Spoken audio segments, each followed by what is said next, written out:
Hello guys, and welcome back to today's video. My name is Zeke, the programming guy. In today's video guys, I want to show you how to fix TikTok messages not sending and receiving. It's very easy, so let's get started. The first step you have to take is to open your TikTok application and head to your profile. Alright, so once your profile, there are two things you need to do. Alright, so the first one is to go to your settings and privacy. So click on the three lines at the top right corner of your screen and go to settings and privacy. From here, click on privacy.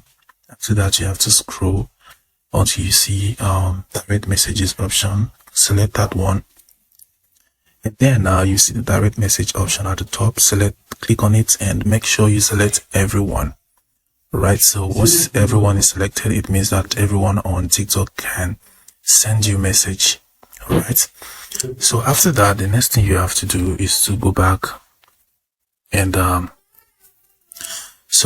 next thing you have to do, if you want to message someone on TikTok, you need to follow the person first of all.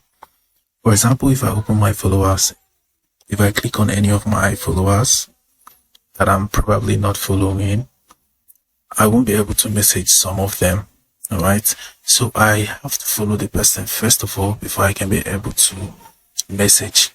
So once I follow this guy like this, as you can see, I can now send a message. I can send a hi to this person. So that's it. That's how it works. So yeah, you have to follow somebody first before you can be able to message that person. So those are the two ways to actually fix it. So after this, you can now successfully send and receive message. Alright, so that's how you can do it. Hope this guide was helpful. If it was, give this video a like and probably subscribe to get more helpful tips like this. Thanks for watching, guys.